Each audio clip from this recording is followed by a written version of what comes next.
So Coinbase and Binance have been sued by the SEC, and this is something that to many seem to come completely out of the blue. But I gotta be honest with you, to me, this has been a long time coming. These lawsuits are just the beginning, but to understand where the space is headed and what's happening with these lawsuits, you need to get a handle on what's going on right now. So today, we're gonna talk about what's happening, what it means for decentralized spaces, and what you should plan on doing with this information. My name is Trent Kennelly. I'm a Web3 marketing strategist, and this is the best place for you to learn about Web3, NFTs, AI, decentralization, all this sort of stuff, and how to market every single bit of it. So if that sounds good to you and you're excited, make sure that you like this video, subscribe to my channel if you're into it, comment to let me know what you're thinking about where this change is going to send the decentralized space and where it's going to send blockchains more specifically. I would love to get your thoughts, but until then, let's get started. Okay, so what's happening? Binance and Coinbase are both being sued by the SEC, the Securities Exchange Commission. So the SEC is claiming in both of these lawsuits that these companies are selling and distributing unregistered securities. Now, before we go any deeper into this, let's understand what a security is. So a security is defined by Investopedia as a fungible, negotiable financial instrument that holds some type of monetary value. So it could be stocks, it could be bonds, it could be anything that allows you to own a piece of something or at least be involved in that thing.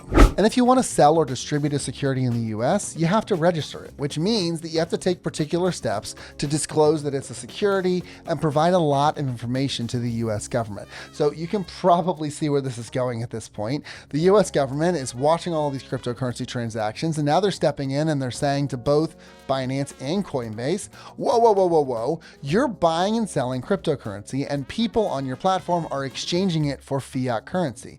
This is an unregulated and unregistered security. Now, that's not the only thing that's being alleged on the Binance side. They're also alleging commingling of funds, which means that Binance has been mixing client funds with company money. They've been putting all that money in the same bucket, which usually means that people are doing underhanded things with that money. So that's really not a good look, but that's not really what we're talking about. That's a Sam Bankman-Fried problem. The main thrust of the lawsuit here for Coinbase and Binance is much more existential.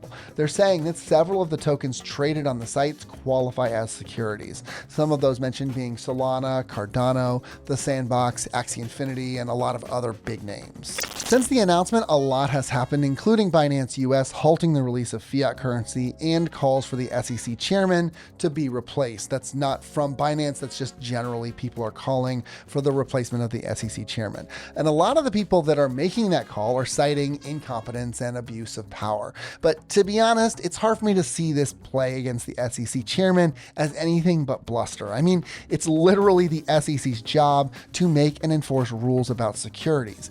And as much as it makes people in the decentralized and blockchain spaces real, there is a legitimacy factor to all of this. After all, from the right perspective, it is very easy to see the buying and selling of crypto assets as almost exactly the same thing as fiat or stock trading. It just is. So what does this all mean for the industry? Well, it could mean a lot of things. The first thing is that no matter how these lawsuits land, whether Coinbase and Binance are found liable or not, this is not the end. The truth is that we've known for a while that the US government, and no doubt other governments as well, were going to regulate this industry. But the point is that as much as people cry out about the unfairness of this move, and there have been hundreds of crypto influencers that are calling it a disaster, this was ultimately inevitable. The government was always going to find a way to regulate, and this is just the first step. So to understand what can happen here, let's go ahead and just kind of look at some history. Let's look at the stock market when it was first coming up and understand how that came up. And you can kind of see that as with anything, decentralized spaces or the stock market, everything was kind of wild. There were worthless stocks being issued by scammers, and these people would of course get others to buy into these programs, and then they would pull the rug out from under them and they would scurry off with their riches, which should sound pretty familiar when you look at how often junk cryptocurrencies are issued, how easy it is to do that, and how many people have made off with millions that they didn't earn just by making a few unkept promises. I mean, just look at NFTs. After the boom, the NFT market started flooding in with copies and fakes and rugs.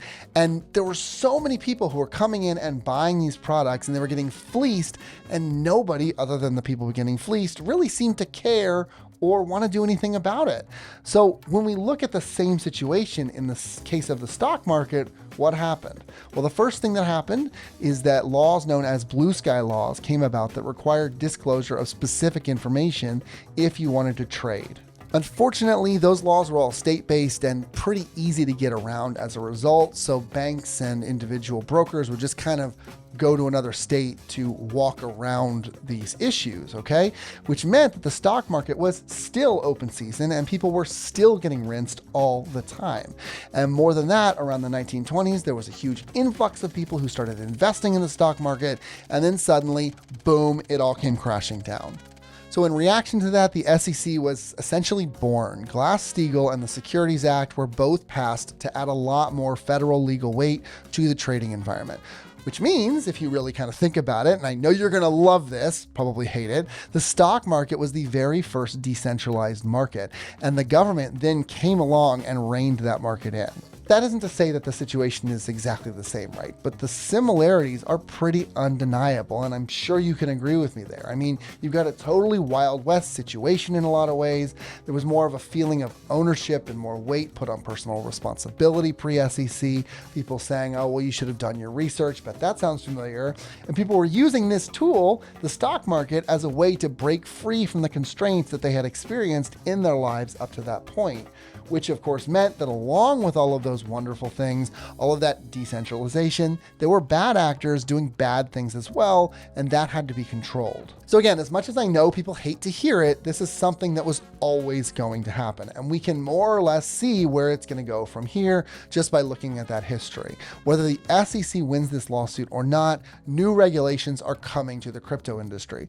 They're already requiring disclosures for trading. You've probably seen it if you signed up for a Coinbase account. You have to go through a many-step verification before you can wait 48 hours to get approval or not.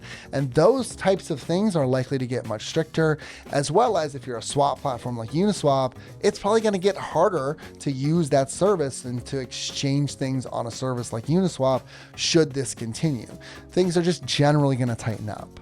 And that might have you less worried if you're not a US citizen or a resident, but unfortunately the internet is typically forced to follow the most strict requirement because companies aren't going to be interested in figuring out where you are and customizing experiences to those different regions on a very finite basis. That is an incredibly resource-heavy task. Instead, they're going to probably add a blanket rule that just keeps their business safe on the strictest basis. A great example is the General Data Protection Regulation, or the GDPR. So several years ago, when this took effect, you probably got hundreds of emails in your inbox from companies asking you to confirm your interest in their marketing emails. The GDPR is a European law, but a lot of the companies that were sending these emails were US or Asia based. They complied because, one, they don't know what information is getting to Europe since it's the internet and anybody can get anywhere if they try hard enough. And two, they didn't want to cherry pick and potentially have holes in the system that could get them sued as a result of the GDPR. So that said, is there anything that you should do here? Well, other than preparing for the hassle that's to come in the next months and years, there isn't much to really be done. You can add to the noise if you want, you can protest, you can include yourself in the negotiations. And I know that I'm going to sound very defeatist when I say this, but no matter what you do, it's probably not going to accomplish the goal you want, which is to make this go away completely. Regulation was always going to come to this industry, and there is just not a whole lot that you're going to be able to do to avoid it. I'm not saying that you shouldn't fight for what's right or try to get the best possible outcome, but I am saying that you should expect the final outcome to be more restrictive than things are today. That's just how it goes. So there you go. That's what's happening with the SEC over these filings. There's a lot going on here, and it's bound to change things one way or another. This is just the first step. So let me know what you think about these lawsuits and how they've got you feeling about the future of crypto. I would love to get your thoughts. Otherwise, make sure you like this video, subscribe to my channel if you're into it, and I will catch you in the next one.